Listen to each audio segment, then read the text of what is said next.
Hey babes, so welcome back to the channel, or welcome if you are new. My name is Brandy. I'm the host of the Be Real Babe show, a spin-off of the Be Real Babe podcast. And today, you guys, we are keeping up with Canada. And as always, I have three different topics, but a couple different articles to talk to you guys about today. One involving healthcare in the Okanagan area, one involving a unfortunate shooting over in Brampton, Ontario, and in Niagara, as well as we're going to talk about the Trump tariffs, and we're going to talk a little bit about Mr. Doug Ford and some things that we need to maybe address here because it didn't take me long to find a quick Google search with many things that he has said against Trump. So this is definitely not new news about him going after this man, and I'm not shocked that he has retaliated personally. And today we have a co-host. We have Benjamin, if you can see him here. Hopefully he sticks around the whole time, and hopefully his praying doesn't distract you. But if you're interested in listening to those stories, stick around and we'll jump right in.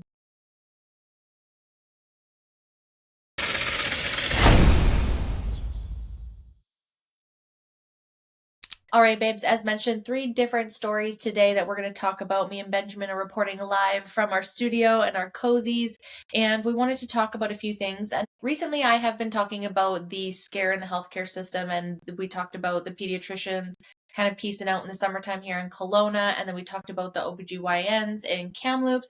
And now, unfortunately, we have another story. We're going to get into the healthcare first. We're going to go over to the Ontario side, Niagara side, and then we'll end with what I kind of want to talk about with Doug Ford here and Trump.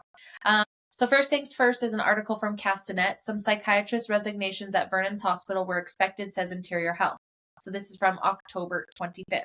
After news of resignations of 4 Vernon Jubilee Hospital psychiatrists in the acute care service and on-call duties, Interior Health North Executive Director Peter Bosma told Castanet that the resignations were not completely surprising. We were expecting some of them, while others were more for personal reasons, said Bosma. It is something that we weren't completely surprised at, and I have been anticipating. The 4 doctors all resigned with the past couple of months, not all at the same time. So obviously this situation sounds like it's a little bit different than the other ones. However, I do wonder if they polish up some of these things just, not to get immediate public backlash. I don't know. That's up for you to decide. The 4 doctors, as mentioned, quit in the last couple months, not at the same time, according to Bosma, who also brushed back on claims that the resignations were from being overworked. Any acute care situation is busy work, said Bosma. I understand that the appearance is that people are feeling overworked, but any acute care setting, no matter what type of work you do, is busy but rewarding. Currently, there are 6 acute care psychiatrists on staff at VJH. Bosma explained the 6 is enough to handle day-to-day duties, but is no doubt a strain. I'd be curious to know what they say. Like, I understand that maybe it's misconstrued but at the same time, we continually hear how the healthcare is strained. So I wonder if they're just saying this to save face. Like, okay, then maybe what were the reasons? And one thing I keep seeing is that it seems like people raise concerns. Those concerns don't get met. They leave, they replace them, new people come in, they don't know. Honeymoon session, everything looks good, everything is great.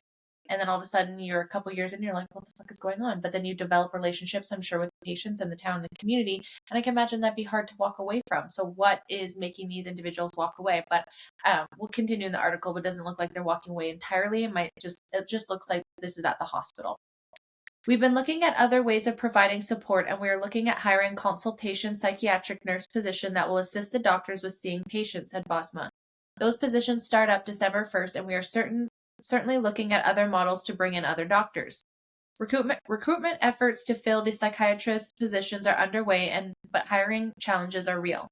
Even at what we had, we didn't have full complement of psychiatrists, Bosma said. Our complemented hasn't been filled out for a while, and that really reflects the HR situation across Canada. Okay, brother, what one is it? You're saying there's not a lot of doctors, and people aren't filling the positions, and hiring is challenging. And then you're saying that these people can handle the day-to-day as it was, but then 6 people left. Doesn't look like you guys are recruiting very fast.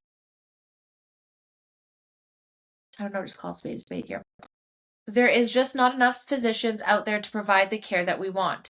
Late Thursday night, the Conservative Caucus of BC published a release warning the province that healthcare had reached a breaking point regarding the resignations of doctors in the region. I'm gravely concerned about the future of healthcare in BC and in the interior. We have toxic workplaces and completely overwhelmed and overworked frontline workers. Interior Health fails to plan ahead, and this government fails to push for the change that is needed, said Christina Lowen, MLA for Kelowna Centre. Thank you, Christina. First pediatricians in Kelowna, then OBGYNs in Kamloops, and now psychiatrists in Vernon. Families are losing access to care, frontline workers are burning out, and the Minister of Health is still pretending it's all under control. The Conservative Party is calling for an intervention to stabilize interior health, including emergency recruitment measures, mental health support for healthcare workers, and an independent review of management and oversight within the health authority. Who can argue that? This is what I'm. You guys know I'm trying so hard this year to be a little bit more balanced, but it gets increasingly hard when I feel like the people that are in charge are not listening, and then they don't listen to the opposition, and then we're just stuck in this continual hole of hell. Like the last 10 years, all I've ever heard of is like healthcare is crumbling, and yet we've just gone in the opposite direction. I'm not sure where the strategy is of just throwing money at stuff, but you could throw money at these individuals. They're human beings.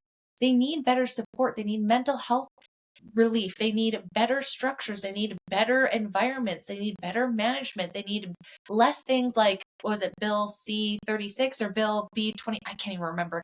The bill that pretty much makes everybody go under the same governing bodies medically, and then everyone's just silenced and gagged. From last time I checked, I don't think unvaccinated nurses were still allowed to go back to work. Like, there's just so many situations here where we could course correct, I believe, in healthcare in this province specifically. And again, nothing's being done. And I swear to gosh, all we ever heard was Bonnie Henry at the pandemic nonstop about our healthcare and what was important to keeping people alive in BC. And yet there's more mental health crisis, more drug addiction, more things that ever happened, more issues than ever was medically ever during COVID. The hospitals were clear compared to now. And there's silence from these individuals. Why aren't they on the news every single day talking about this? I appreciate the Conservatives for all you guys do sticking up for us. Harwinder Sandhu, NDP MLA for Vernon Lumby, echoed statements that Bosma said, adding the 3 of the psychiatrists who resigned will continue to support local services at a community practice. IH is actively working with the psychiatrists to finalize their transition plan, said Sandhu. This is to make sure that patients will continue to receive the hospital care that they need because they're always top of mind. Vernon Mayor Victor Cumming declined to comment on the situation, calling it an Interior Health Authority issue.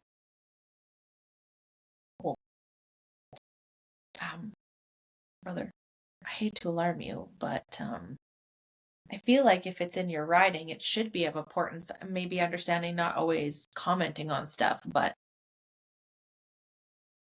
I don't know. That's an interesting take. Like, this is care in your hospital at a time where mental health is at the highest. And it's great that these individuals aren't necessarily leaving, they're just resigning in the hospital. But I think all of us can attest to it's not very easy and it's not very cost effective to get a psychiatrist or a therapist here in Canada, especially in Kelowna, especially British Columbia. I think they're anywhere from $150 to $300 an hour. So I'm not saying that, but that people can't go and pay that. They don't have benefits, and there's not going to be ones that work through the healthcare system. But being removed from the hospital, I imagine it's going to be a lot harder to help these individuals. And I just find it interesting. In one breath, they're saying it's not that big of a deal, but then in the other breath, they're saying that they're having recruitment issues. So which is it? And if you are having recruitment issues and people in waves are quitting their profession, which they obviously love, they went to school for, they care for their patients, they care for their practices, what's happening? Can we just be honest about what's going on here? Like, it seems strange, and it seems like people don't want to address it. We just sit here and deal with it. Meanwhile, there's so many people that don't have a practitioner, don't want to go to one because they don't trust one, but couldn't, so they just wait to go to either emergency or walk in when something bad happens, and that's shitty. I would love to be in for a care with a doctor that I can actually sit down and talk to and weigh pros and cons, but that's not available right now. It's you've seen when you're sick, and that's that. You can't just build a rapport with the emergency doctors, So I think all across the board, and I've heard this for decades now, almost feels like is healthcare is just mismanaged, and throwing money at it is not solving the problem from what I understand. So I don't know what the answers are, but it's crazy to me that I've just started this season back in September, and I've talked about 3 different circumstances in BC alone, in interior health alone. This is this has got to be across the island, like Vancouver Island Health, like VI Health. We've heard my guest Torva and all the people that she knows has been affected by Vancouver Island Health. It's not just a BC thing, it's Canada wide, but specifically in the last month, I think I've talked about 3 different healthcare scares now just here in the Okanagan region, which is wild to me. So hopefully we can get some support here. I don't know what the answers are, but I'm a podcaster, not a fucking political person, right? I'm not in charge. I just find these things a little bit alarming, and the fact that they're so downplayed and just like a little article in Castanet just blows my mind. Anyways, next topic. What are you going to talk about next? Okay, guys, next article. Now, this one's coming out of the Niagara region over and around. It's also connected to Ontario, Brampton. Again, for those that know, Niagara is very close to me. So I always find these stories a little bit jarring because it does feel like a home to me. But last week something happened and I wanted to report on it. Ran out of time, didn't get to. So there's some progression in the story since this first broke, so let's talk about this one. Woman charged after being found with homicide suspect linked to a Niagara Falls Amber Alert. So a woman found with Anthony DeShepper charged with accessory after the fact to murder, police said. A woman has been charged with being an accessory after the fact to murder after she was found with a man who allegedly killed another woman in Brampton, Ontario, and prompted an Amber Alert earlier this week. Anthony DeShepper, 38 of Brampton, who allegedly fled the scene of the fatal shooting with his 1-year-old daughter on Tuesday, was due to stand trial on firearm charges next year. Peel Regional Police said the woman, 36, who has ties to Brampton and Niagara Falls, was located in a vehicle with DeShepper and was either his past or present girlfriend. She was arrested at a gas station in Niagara Falls where DeShepper was shot dead by a Niagara Regional Police officer. DeShepper himself was scheduled to go on trial next year for firearm charges laid after September 30th, 2023 incident involving the same woman who was killed in Brampton earlier this week. Criminal defense lawyer Andrew Edgar confirmed to CBC Toronto. The accused always denied the allegations and planned to contest them in court, Edgar said. DeShepper had been charged with the following offenses in connection with that initial incident: possession of a loaded and restricted firearms, knowledge of unauthorized possession of a firearm, unauthorized possessions of a firearm, discharge of firearm in a reckless manner, 2 counts of possession of a firearm contrary to an order. Pause. This is something I just have to say now while I understand that possibly there is less gun violence in Canada. There is also way less people in Canada than the States. Please keep this in mind. There's laws on guns. People say there's no gun violence in Canada. There absolutely is. You're just not being flooded at it ad nauseum like there are in other places. This happens all the time, and I get so frustrated when people tell me, "Oh, like there's no gun violence in Canada." Yes, there is. And you discredit every single life that gets killed by a gun here in Canada by saying that. It's so rude. And I'm not saying that lesser gun laws would be better, not by a cent. I'm just saying that we sit here and say laws and gun laws and taking guns away from law-abiding citizens are what's going to protect citizens, and I disagree completely, because the more lockdown guns have been, the crime rate has not gotten better. Criminals are still going to criminal, whether a gun is legal or not. Do you see it? Blows my mind. Just blows my mind. Meanwhile, family members have identified the woman killed in Brampton as Savannah Culla, 29. Culla was fatally shot in a plaza parking lot near Queen Street East and Airport Road shortly after 2 p.m. on a Tuesday. Why was this man charged with this in 2023 and not waiting until 2026 to be tried for this? Meanwhile, he's out free with all these charges. Has shit with this woman. 2 p.m. on a Tuesday. Outside of a plaza parking lot. We need to bring back shame. We need to bring back longer jail sentences. He should be in jail until then. If he's violent like that, this kind of thing, no, I don't. I think it's disgusting, or at least a fucking restraining order. I don't know if that would have helped, but police have said DeShepper fled the scene in a Nissan Kick with his child in the back seat. The child was found safe after being dropped off at relatives. Police later found DeShepper in a Chevrolet with the woman. So I'm assuming that's what the Amber Alert was for, that he fled the scene with the child, and I'm sure there's a lot of fucking panic if you just shot someone and there's a baby in the back that's 1 year old. Very valid reason to be afraid, and very valid reason for an Amber Alert. Ontario Special Units investigation has said DeShepard was killed following an interaction with police about 2:30 a.m. Wednesday and was pronounced dead at the scene. On Thursday, the federal Liberal government announces change to the justice system intended to keep some offenders locked up for longer. Some victims' right advocates, police unions, and some provincial premiers have long been demanding. Again, listen, I'm trying to be like, great, thanks, Mr. Carney, Prime Minister Carney. However, the Conservatives in Pure have been talking about jail, not bail, for quite some time now. And how many people in the meantime from him preaching this, and you've been in power, how many domestic violence on either side, anything, any criminal activity has increased since you haven't dealt with this? This is one of those situations. Maybe not, maybe, but situations like this, maybe not this particular one, but situations like this continue ongoing with Liberal government policies that are so loosey-goosey about catch and release. Advocates say more could have been done to protect Kala outside of the justice system, giving the warning signs. Rebecca Pacheco, Development of Education Manager at Embrave Agency to End Violence and coordinator of Peel Committee Against Women's Abuse, said the story is heartbreaking in so many ways. Embrave operates 2 shelters for survivors of gender-based violence and their children and a 24/7 crisis line. I'm so sorry, I butchered your name. It's a tragedy every time. We mourn Savannah and we send our condolences to her family and friends. When you hear stories like this, it deeply hurts, and I can't even imagine what Savannah's family, friends, and her children are going through today. Pacheco said gender-based violence is a systematic problem, yet community supporters and services are at capacity, underfunded, and overwhelmed by need. If survivors are coming to our doors as a shelter, we're at capacity, and then there's a fundamental break in the system that we're not being able to meet the needs of the people needing these services. Neka McGregor, a co-founder and executive director of Women's Center for Social Justice, says she feels for Kala's children, mother, and community of friends. Femicide is preventable, she added.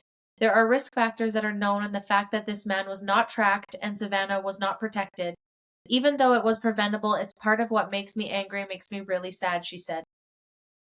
We know that women are more likely to be killed within the first 6 to 12 months of leaving an abusive relationship. We know that separation is a huge risk factor. We know that somebody who has possession or access to firearms is a huge risk factor. We know that they have been previous police involvement. That's a huge risk factor. And that's what I'm saying, like, we know these things.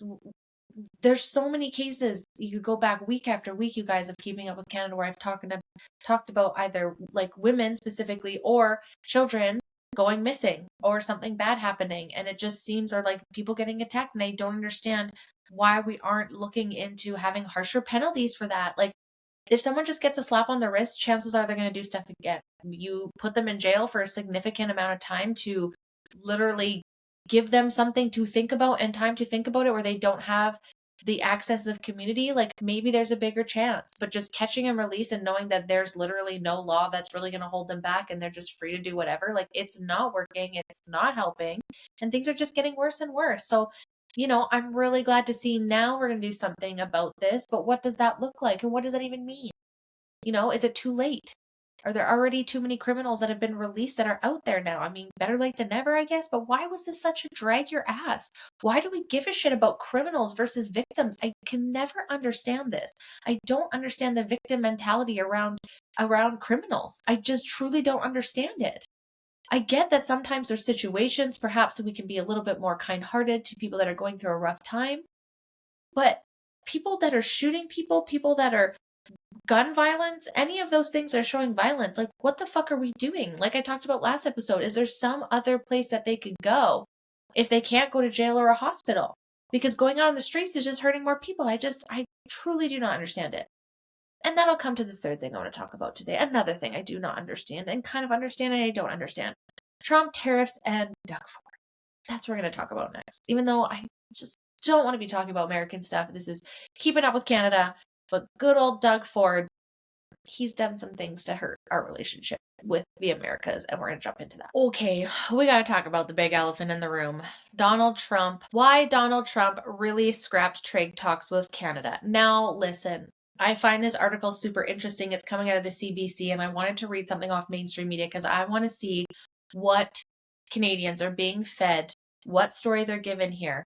Because to be quite honest with you, it's very frustrating to have listened to up until the election, Carney run on elbows up to America, the US, like fight this trade war with them where he did nothing. He did not help the situation. He did not negotiate anything. And now, because of Doug Ford, which I don't believe he's a true conservative. Sorry, just don't. Personal opinion. I know he's not on my side of the world, but anyways, let's read this article, shall we? And then I'm going to go ahead and find some other things for you that very clearly lead to as maybe why everyone is kind of confused why Donald Trump would have President Trump, sorry. Everyone's confused why President Trump might have a problem with Doug Ford, with Premier Doug Ford, and I think I might be able to help you guys figure it out. Oh, we're done. We're done reporting today. What are we doing? What are we doing? Was there a ghost? Okay, we're carrying on. We're carrying on. Although the U.S. president's posts blame Ontario's anti-tariff TV ad, his economic advisor says there's more. Is this really his advisor? Anyways, this is from October 24th. Mike Crowley from the CBC News. Donald Trump's initial public reaction to Ontario's anti-tariffs TV ad gave absolutely no indication that it had triggered him so much that he would later kick the legs out from under the negotiating table. The U.S. president first saw the ad on Monday night, 3 whole days before he abruptly announced on social media posts that he was terminating trade talks with Canada. Speaking at the White House on Tuesday, Trump depicted the ad as evidence that his tariffs are making America rich again and dismissed it as unlikely to have an impact on his intended audience. I even see foreign countries, now that we are doing very well with tariffs, taking ads. They say, "Don't go with tariffs," Trump told an audience to Republicans. I saw an ad last night from Canada, he continued, adding, "But I do believe that everyone's too smart for that." Trump then shifted to other topics and went on for another 30 minutes without mentioning the ad again. He didn't once complain about its use of Ronald Reagan's words to send an anti-tariff message to Americans. It's all prompting questions about whether the ad is the real reason behind Trump's move or if that was merely pretext to put negotiating pressures on Canada. One of Trump's top advisors said the ad is only part of the story. Kevin Hassett, the director of Trump's National Economic Council, told reporters at the White House on Friday that Trump's post canceling the talks reveals his frustration with the actions and postures of Canadians through the months of negotiations. I'm sure, obviously, that's going to be it, but just for Doug Ford specifically, stick around and we'll just go over a couple articles just to see, like, maybe there's a reason why, President Trump does not like Premier Ford. I mean, I wouldn't necessarily like him if he had said all this stuff about me either, whether that's right or wrong.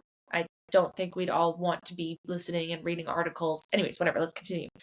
Canadians have been very difficult to negotiate with, he said. I thought Carney was the best. I thought he was the best at negotiating. I thought he was going to just totally elbow them and give them. You look at all the countries around the world that we've made deals with, and the fact that we're now negotiating with Mexico separately reveals that it's not just about one ad, that there's frustrations that have been built up, he added. What remains unclear is what exactly about the negotiations with Canada have been so frustrating to Trump. Barely 2 weeks ago, after he was widely reported to be cordial meeting with the White House with Prime Minister Mark Carney, Trump directed his 2 top trade officials, Commerce Secretary Howard Lutnick and U.S. Trade Representative Jamieson Greer, to sit down with the Canadians and to try to reach quick deals in relation to steel, aluminum, and energy. The talks began immediately in Washington and plugged along through mid-October. There was even a report in the Globe and Mail this week that a deal was close enough that it could be ready for Carney and Trump to sign at the APEC summit at the end of this month. As recently as Wednesday evening, the spokesperson for Canada, U.S. Trade Minister Dominic LeBlanc, told CBC that progress was being made.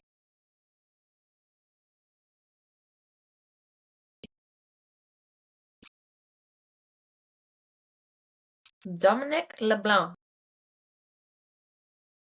Go ahead and look up that name. But scroll back for a couple years, okay? That's all I'm going to say. Go back a couple of my episodes. Search his name on my page.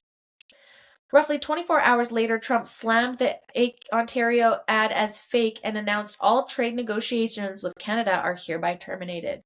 There are plenty of Canadian observers who think the ad is not the president's real concern. Trump's decision has nothing to do with the entirely justified advertising campaign of Ontario Premier Doug Ford, wrote Dimitri Sudas, who served as a communication director for former Prime Minister Stephen Harper, posted on X. Don't let yourself be fooled, Sudas said. Trump wants concessions that no Canadian premier should ever accept. Trump wants to completely annihilate the Canadian automotive sector. Dimitri, my brother in Christ, have you looked up shit that Mr. Ford here has said about Mr. Trump?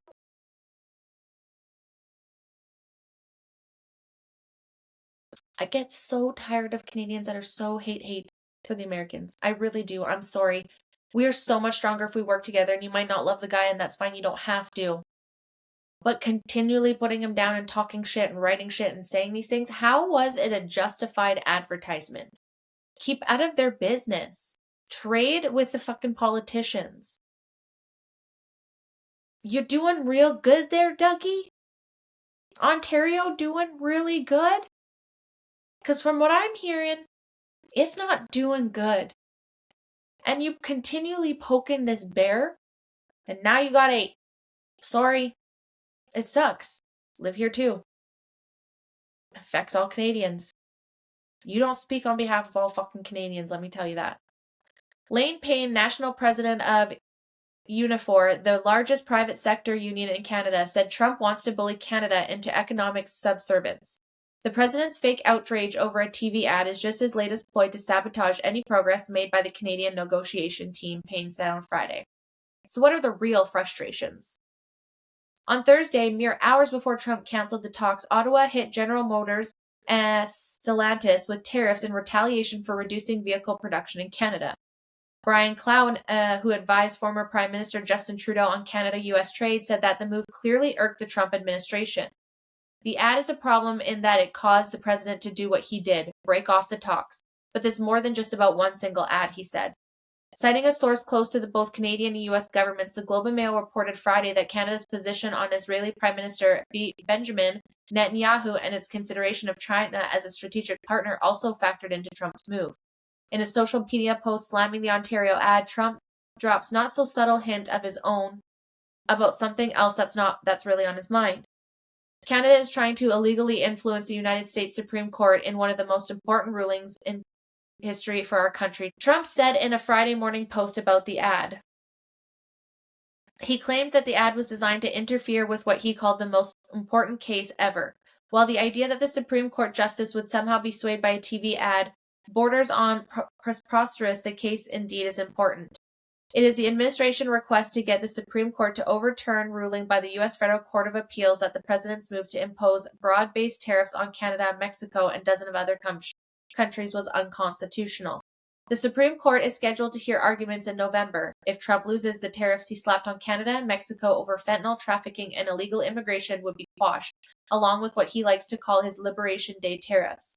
The case, however, has no impact on Trump's ability to impose the sectoral tariffs on steel and aluminum, currently at 50%, which is what the negotiations with Canada that he had just terminated were focused on. Carney didn't even mention the ad controversy when he spoke to the reporters Friday morning before flying to Asia on a trip that will likely bring him face-to-face with Trump.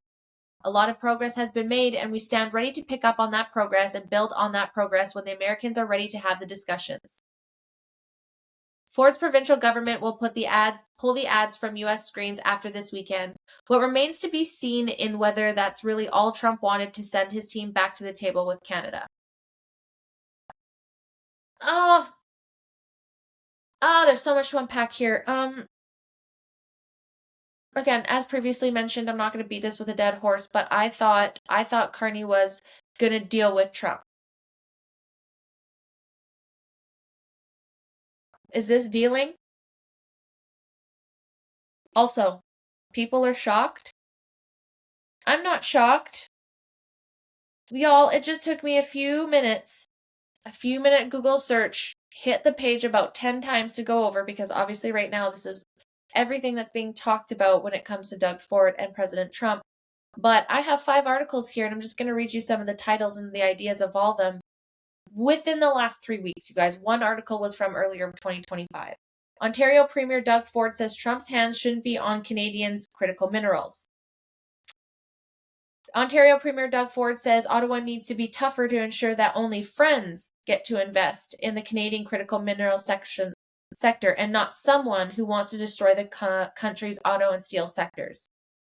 When it comes to the critical minerals, rare earth minerals, the Constitution says it falls under the provinces, and we have the right to make sure that people that buy our critical minerals are our friends. You mean literally? That makes sense. That makes sense. The Canadian government has blocked foreign investments in the country's critical minerals sector on the grounds of national security, but it was against companies based in China, a nation that dominates the sector and one that Canada has been trying to rely less on. Ford said there won't be a grain of critical minerals or an ounce of energy going to the U.S. from Ontario in the future if U.S. President Donald Trump looks to destroy the province's steel and auto sectors. But he also said Trump wasn't going to be around forever and that he would want Canada's closest allies to have access to the country's critical minerals. One, you're not going to be around forever. I want other people to get our minerals, but I don't want you to get our minerals. Okay, there's one. That was from a couple weeks ago. Here's two. He drives me crazy. Doug Ford says he's going to ignore Trump after 51st state threat revived. This was published October 2nd. And I can't read it because it's the National Post. But I did read it the first time, and he's basically just, again, it was talking about some sort of defense thing, and Trump made the comment saying that, well, if you're the 51st state, Canada, you wouldn't have to pay for it. And it got Doug Ford all riled up again to make national headlines that he is just going to ignore him. I'm not saying that's right or wrong, but are we shocked when things retaliate for this man with this situation? Like, I'm not shocked. Ford calls Trump probably the most disliked politician in the world in Canada. This was August 7th, 2025. During an interview with CNN's Wolf Blitzer on Thursday, Ontario Premier Doug Ford said that, in his opinion, U.S. President Donald Trump was probably the most disliked politician in the world in Canada over his aggressive trade tariffs and consistent 51st state rhetoric. Y'all, I know so many Canadians that like Donald Trump. Like, I don't see that. Again, maybe those are the groups that I run in, and because maybe I'm a conservative, that's what I'm seeing. I do see obviously a bunch of liberals who read mainstream media news like this that are being told how to feel about him rather than getting into things deeper and looking on the other side, not just what Canada gets. This is what they're reading. This is what is being on repetition. And here's another one. For Doug Ford, trashing Donald Trump provides a powerful distraction. No wonder Doug Ford keeps milking Donald Trump. Look at the latest polls. The premier keeps defying gravity and soaring to new political heights. Ford Tories hit a record 53% of voters' support in Abacus data poll published in the Toronto Sun this week. And this was published August 2025, so this isn't that long ago. That's an astonishing number for a premier still facing an RCMP probe on the Greenbelt. No matter how much Ford puts his foot in his mouth, mouthing off at the U.S. president keeps his head out of water. The president is pure gold for Ford, the gift that keeps on giving. Trump is also the grifter who keeps on taking, deflating the dreams of Ford's rivals who lack his knack by making hay out of haywire.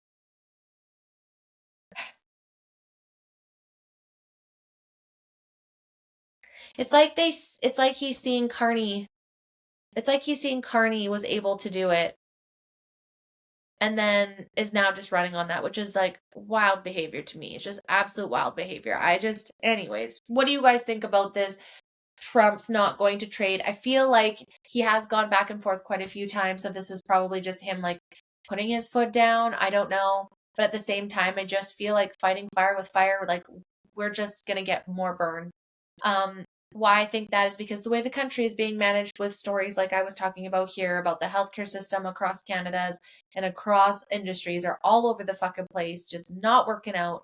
And then on top of that, you've got this allegedly more harsher jail times for criminals, but at the current time there's not. So we're just getting repeat offenders out on the street, just repeat offending. And because it's taking years for them to get into court and then go to jail, they're just able to do whatever they want. It's fucking insane. But everyday Canadians are just getting harassed all the time for just basic things, not even being criminals, just practicing, let's say, their freedom of speech or religion or whatever, and they're demonized. It's like, it's actually fucking mind-blowing. But anyways, you guys, those are the 3 articles I had for you today. Don't forget, Mondays are Keeping Up with Canada here on YouTube.